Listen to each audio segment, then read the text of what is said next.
ज्या काळात मुलींना शिक्षण नाकारलं जात होतं त्या काळात सावित्रीबाई फुले यांनी स्त्री शिक्षणासाठी कसे प्रयत्न केले, समाज कंटकांच्या विरोधात कसा लढा दिला हे आपण या नाटकामध्ये पाहूया.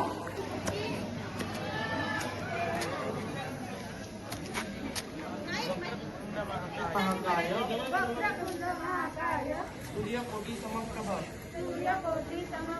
निर्विघ्नं कुरु मे देव सर्व कार्येषु सर्वदा. हा काळ आहे सावित्रीबाईंच्या जन्माच्या आधीचा. या काळात समाजातील फक्त काही घटकांना शिक्षणाचा अधिकार होता. आता आपण काही कुप्रथांकडे वळूया.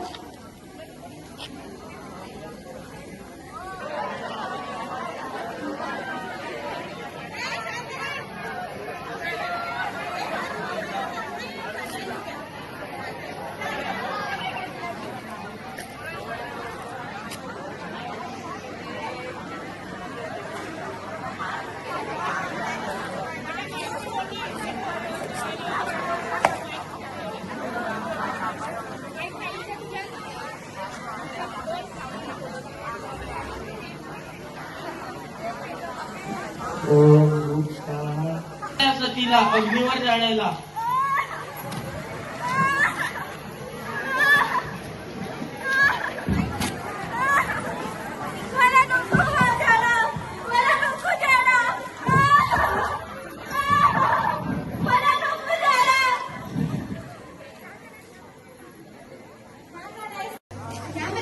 नवरा मेला की त्या स्त्रीला दुःखात असताना जबरदस्तीने जिवंत जाणे द्यायचे.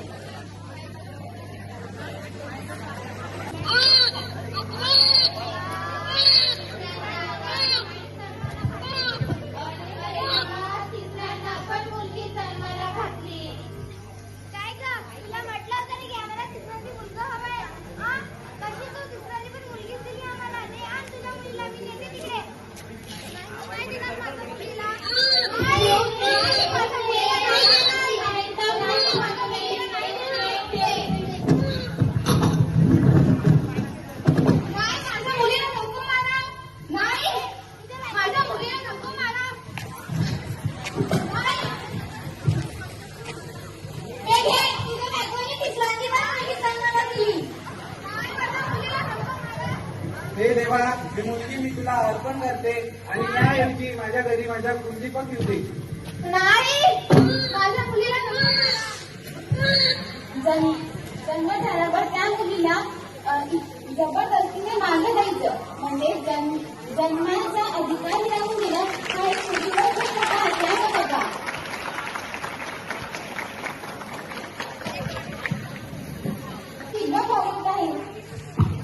अरे तू इथे कशी आली? लग्नामध्ये तुझं कोणतंही स्थान नाही. स्वतःचं तिलाही तुला विवाह करायचा आहे का? लवकर बोला, मला नको ती माझी लहान नाही. मला तिचं तरी लग्न नको द्यावं म्हणून तू विनंती करते. नाही, तुझं काही काम नाही. तुझा मंडप आहे. तिला शुभ कार्य अशुभ केलं.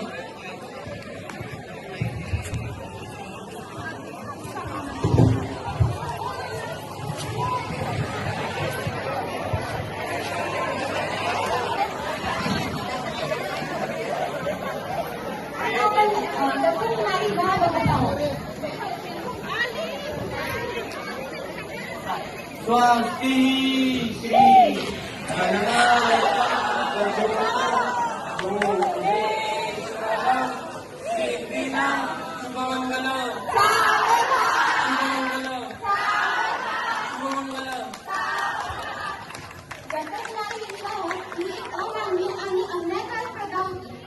लहान वयात मुलीचं लग्न लावलं जात होतं. यामध्ये मुलीचे वय फक्त 7-8 वर्षाचे आणि माणसाचे वय 30-40 वर्षांचे असायचे. लहान वयात लग्न झाल्यामुळे त्या मुलीचे आरोग्य आणि सुरक्षितता धोक्यात येते. सावित्रीबाई फुले यांनी जन्म घेतला.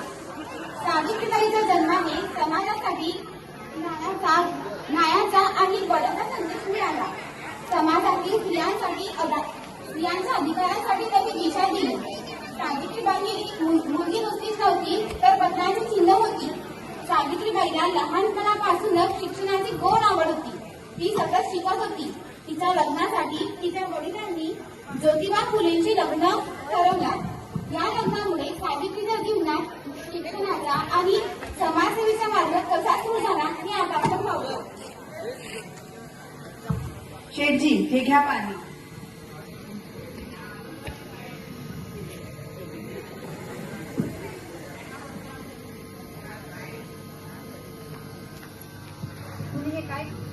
तुम्ही हे काय करताय? मी पुस्तक वाचत आहे. तुला शिकायचं आहे का? हो, मला लग्नानंतर ज्योतिबा फुले सावित्रीबाईंना लिहायला वाचायला शिकवतात. हे समाजाला मान्य नव्हते. समाज त्याच्या विरोधात होता. हे पाहून ज्योतिबांचे वडील गोविंदराव फुले यांनी सावित्री आणि ज्योतिबाला घराच्या बाहेर हाकलून टाकले. ज्योतिबा फुले आपल्या लहानपणातले मित्र उस्मान शेख यांच्या घरी राहायला गेले. तिथे त्याला काय म्हणतात? हो, याला अ म्हणतात. छान. सावित्रीबाईंच्या आणि छान करताय. पुन्हा ज्योतिबांच्या बोल. शिक्षणाच्या प्रयत्नात उस्मान शेख आणि त्यांची बहीण फातिमा शेख यांची साथ मिळाली.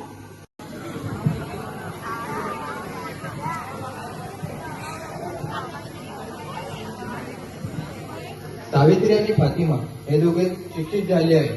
पण फक्त हे दोघे शिक्षित नाही, तर आपल्याला सगळ्या स्त्रियांना शिक्षित करायचे आहे. यासाठी आपल्याला काय करावे लागेल? यासाठी आपल्याला शाळा सुरू करावी लागेल. तर करा ना सुरू. यासाठी आपण भांडवल कुठून आणू? आपल्याकडे शेती आहे. आपण ते शेती विकून टाकू आणि स्त्रियांसाठी शाळा सुरू करू. स्त्रियांना शिक्षण देऊ. अरे वा, खूपच. मी पण मदत करेन. सावित्री आणि चला तिला धडा शिकूया. चालली ती आपला धर्म हो चला. चला तिला धडा शिकूया.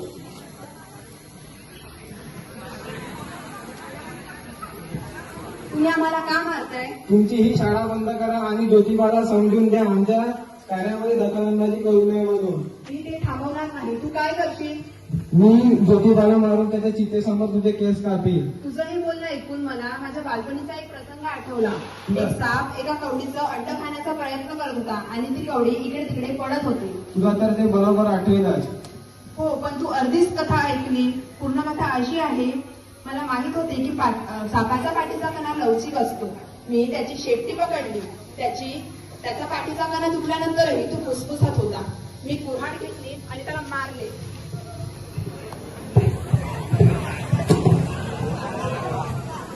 चल फातिमा, आपण आज मुलींना शिकवणंच दाखवूया.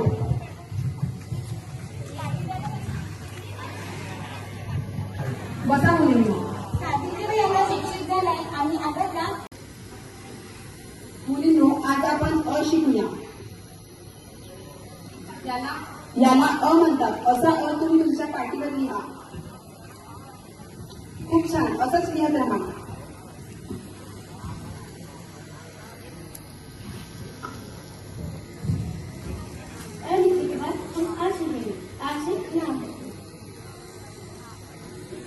ओळखलं ना? इसे अपनी पार्टी का डबल डबल ओळखलं ना मला? मी सावित्रीबाई फुले, सातारा जिल्ह्यातील खंडाळा तालुक्यातील नायगावच्या खंडोजी लसे पाटलांची मी कन्या. 9 वर्षाची होती. होय, 9 वर्षाची होती तेव्हा माझे लग्न ज्योतिबा गोविंदराव फुले या माणसाची झाले. ज्या माणसाची माझे लग्न झाले होते तो केवळ सामान्य माणूस नसून लाखो करोडोंना जगण्याची ऊर्जा देणारा क्रांतिसूर्य होता. अशा माणसाने माझ्या जीवनामध्ये प्रवेश घेतला होता. तो माणूस फक्त स्वतःपुरता शिक्षित राहणार नाही, तर त्याने घरी बसून मलाही शिकविले. एक शनिवार दिनांक 1 जानेवारी 1848 ला पुण्यातील भिडेवाडा येथे आम्ही सर्वधर्मीय मुलींसाठी पहिली शाळा सुरू केली. भारतीय माणसाने भारतीय माणसासाठी सुरू केलेली ती पहिली शाळा होती व मी पहिली शिक्षिका व मुख्याध्यापिका सुद्धा. शिक्षण हे दूध आहे वाघिणीचं. शिक्षण हे दूध आहे वाघिणीचं, जे मी माझ्या लेकरांना देणार होती. शेरपटासारखं जगलात तर काम तमाम होतं.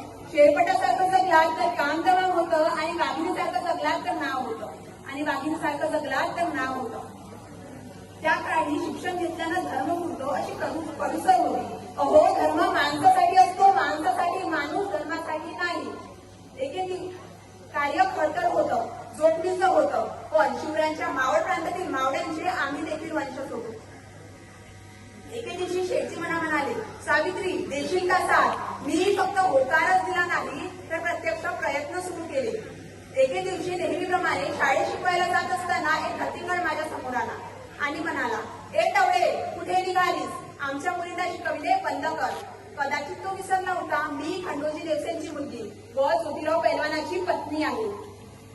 मी त्याला म्हणाले, आज माझ्या समोर आलास तर थोबाड फुटलाय. आज माझ्या समोर आलास, थोबाड फुटलाय. यानंतर जर माझ्या समोर आलास तर तुझ्या रक्ताने ही धरती रंगेल. यानंतर जर माझ्या समोर आलास तर तुझ्या रक्ताने ही धरती रंगेल.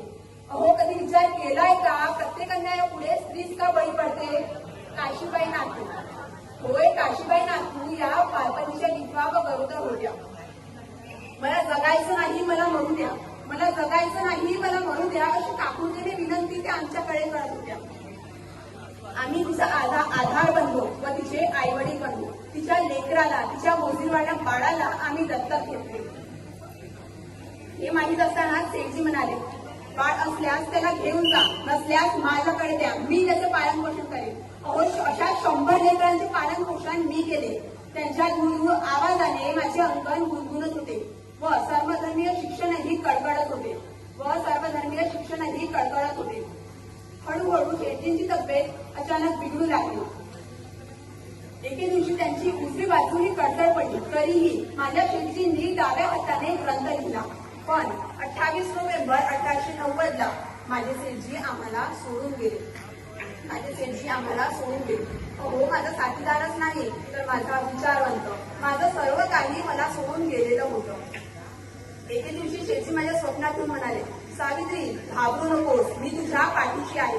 सावित्री, घाबरू नकोस, मी तुझ्या पाठीशी आहे. मी खंबीर उभे राहिले. त्या काळी पुण्यामध्ये प्लेगचा संसर्ग सुरू होता. प्लेगच्या रोगामुळे अनेक लोक मृत्यू पडत होते. मी माझ्या यशवंताला सांगितले, यशवंता, 2 गावांच्या मध्ये हॉस्पिटल उभार. यशवंता, 2 गावांच्या मध्ये हॉस्पिटल उभार व लोकांच्या घरोघरी जाऊन त्यांना प्लेग या रोगाची लस दे. माझ्या आज्ञाखाली यशवंताने तसेच केले. अखेरची एक लस राहिलेली होती. तेव्हा माझा यशवंता माझ्या जवळ येऊन म्हणतो, माई, ही लस मी कोणाला देऊ? मी त्याला म्हणाले, अरे यशवंता, मी तर सारी दुनिया बघितली. तू ही लस या लहानशा बाळाला दे. त्याने तर अजून त्याचे जीवनही सुरू केलेले नाही. आम्ही जगलो तर समाजकार्यासाठीच होतो. तर मृत्युमुखी पण समाजकार्यासाठीच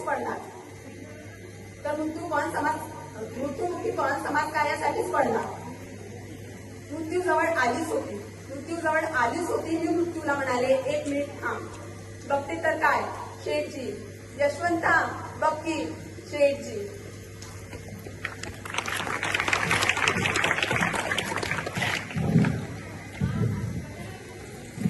हा काळ होता जिथे सावित्रीबाई समाजाशी भांडल्या होत्या, जसे की शिक्षण,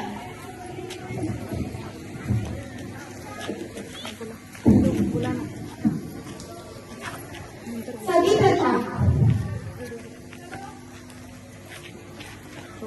कन्या हत्या, विद्याधिकार,